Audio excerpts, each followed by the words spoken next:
This is me. Look out, 'cause here I come. And I'm marching on. Hey guys, it's Chelsea.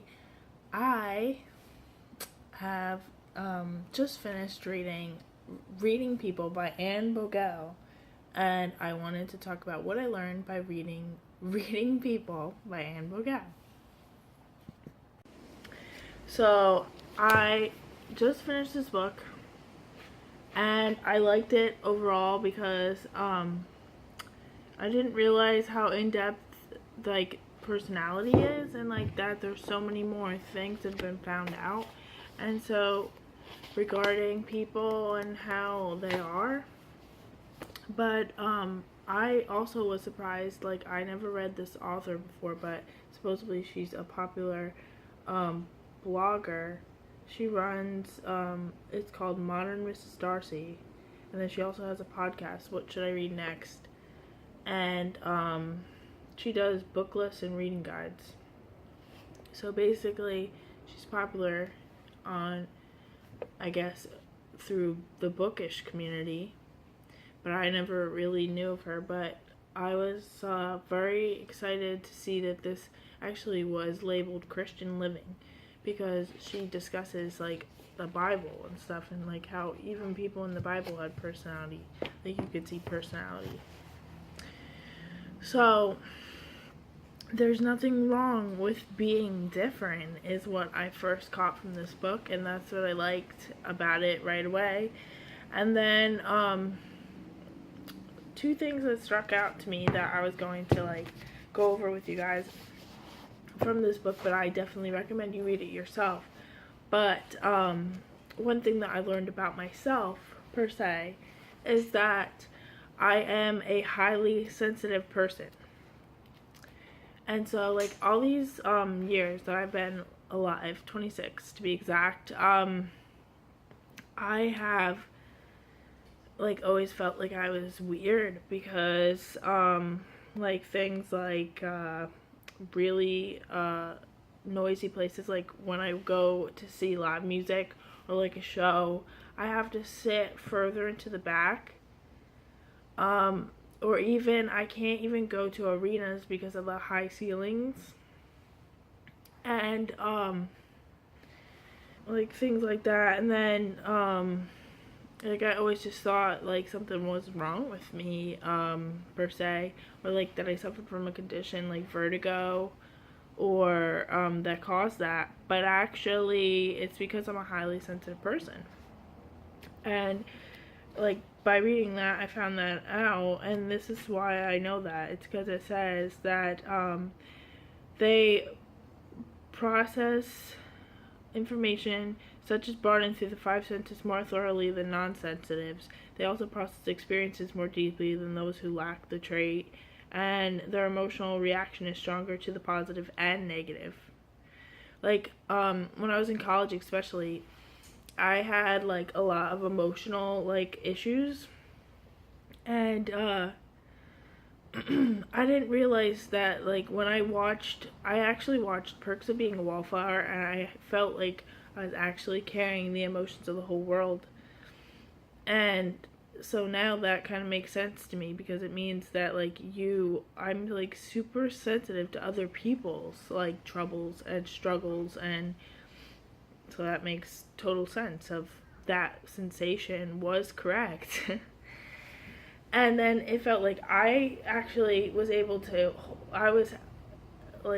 the emotions were inside of me, and then my body felt super heavy at that time. And I wrote this poem that was actually called Perks of Being a Wallflower, and it really hits the nail on the head in terms of anxiety and depression, and when you don't feel like you're good enough for society. And then also the struggles of being introverted but also being in society, which is also something else that highly sensitive people are. They can be introverted.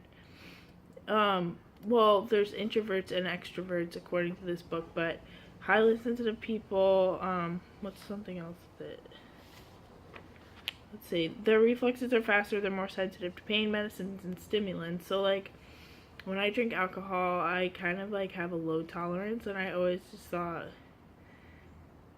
that like I was a loser because I can't really drink. And now I see that that is another thing.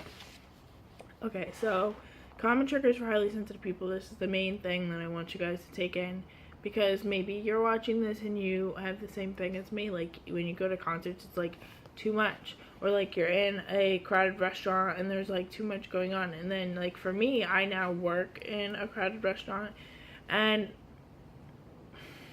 there's like a lot of things that I have to take in all at once and like be aware of, and it's just sometimes I'm like, I just want to go hide in the bathroom, because not that like I'm not good at my job, it's just like so much going on that like I just feel like I'm going to implode.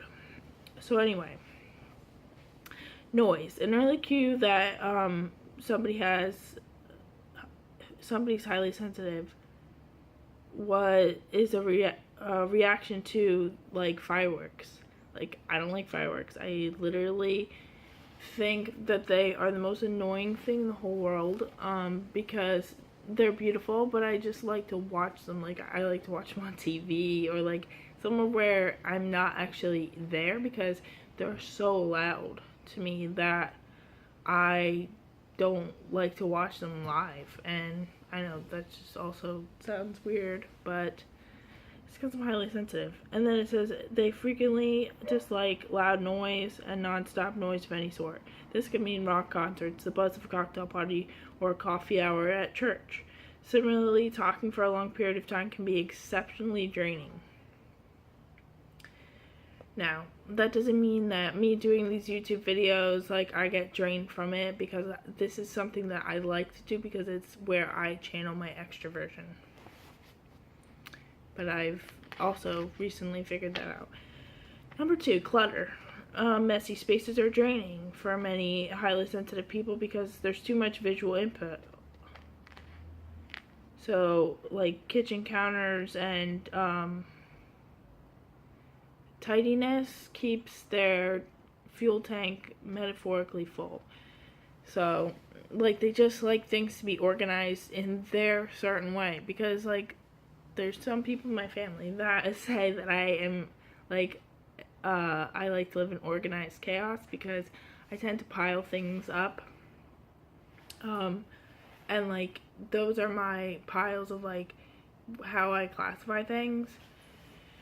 And to them it looks like a mess, but to me it's the way I organized it, because like when you don't have a lot of storage space, that's what you have to do. So anyway, back to this. Texture is number 3, and that is, it can be anything from in addition to sounds, textures can also feel invasive and irritating. So clothing tags, seams in socks, or stiffness of silkscreen t-shirts. Their actual physical bodies are sensitive. People are interesting, varied, and stimulating, which means they can certainly be overwhelming to a highly sensitive person. Consecutive errands, meetings, appointments, non-stop go, go, go wears out highly sensitive people because of the constant input without any time in between to recover. Big feelings. Highly sensitive people process information more deeply, including emotional information. For example, when your friend shares a story about their troubles, like, some people would be like, oh, you know, it doesn't bother me, but highly sensitive people actually can feel overwhelmed by their own emotions. And sorrow, joy, fatigue, anxiety, there's no such thing as a little bit sad or a little bit happy or a little bit tired. Highly sensitive people don't feel things halfway. Information overload. Taking in lots of information in a short time period makes highly sensitive people feel overwhelmed, like my current job that I'm in. Media, in addition to the information overload aspect, media can also trigger big feelings, and the combination is brutal. Highly sensitive people are especially vulnerable to crumpling when faced with nonstop coverage of a devastating event. Like, I don't particularly like watching the news, because the imagery is so graphic, and like also it's primarily negative, and like I always just thought that was because I'm basically an optimist, but I also think that that has something to do with my high sensitivity. Because the Vegas shooting, I literally went to my room and cried after that, because they kept showing the same video of the people running and stuff. And concerts are something that I personally like, even though they can be overwhelming for me in terms of, because they're so loud. But I particularly like to go to concerts, and so the fact that people actually were targeted at a concert just was something that I could not like handle. But I don't know if that also says that I'm highly sensitive, but I'm also human, so I relate to other humans. And the fact that people were just trying to have a good time, and then that happened to them and they lost their lives, or, you know, limbs and stuff like that, it just bothered me. So it says that they choose to abstain from news sites. I don't like to read the news. The only thing I do is I look on the moments on Twitter, and that's basically all the news that I take in, because I don't really like the negative spin of the news. And then other than that, I sometimes watch Fox News, like on the weekends, like I'll watch Water's World or Judge Janine. But I don't like to watch the news. And I don't even really like celebrity gossip shows like Extra and ET and stuff, because I just feel like they have a primarily negative message. And they just like to talk about people in a way that's like petty almost. It says they don't do it because they're cold and callous. They do it because they can't bear the pain of the whole world. And lastly, it says decisions. Decisions are a major source of energy drain for highly sensitive people and many introverts, which I'm introverted and a highly sensitive person. Everyone experiences decision fatigue, but for highly sensitive people who are better able to perceive the nuances and subtle implications of every possible way forward, decision fatigue kicks in sooner and lasts longer. Like, I don't like to make decisions. Per se. And like when I have to make a decision, I really have to think it over, and like I tend sometimes write out lists, I draw up charts. Like I have to really weigh every option, because I just want to make sure I'm making the correct decision that will affect everyone involved positively.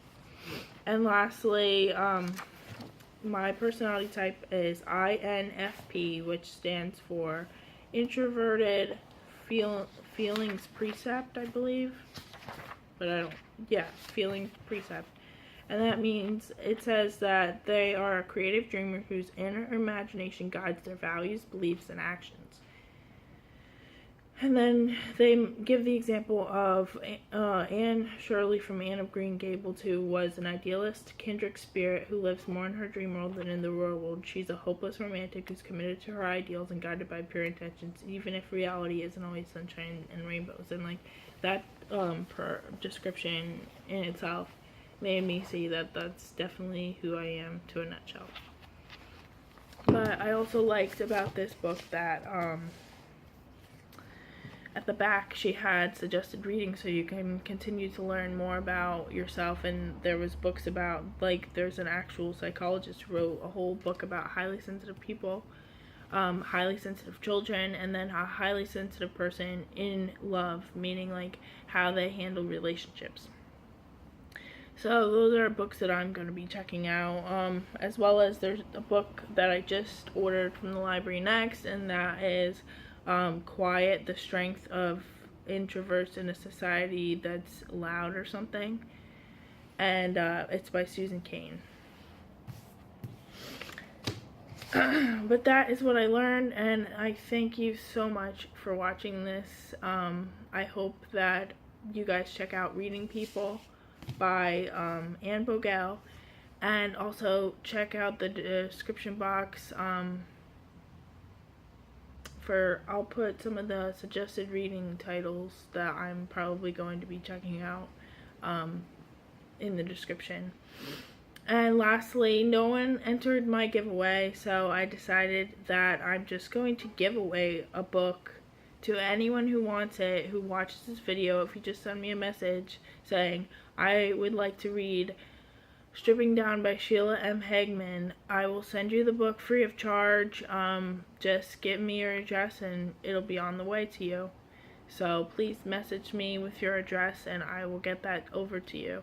Whoever wants it, just feel free. And if multiple people message me, then I'll just give it to the first person.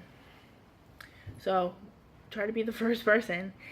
And lastly, do you guys like my glasses? These are brand new. I just got them today. Okay. Well, thanks for watching, and until next time, feel free to express yourself. Bye, guys.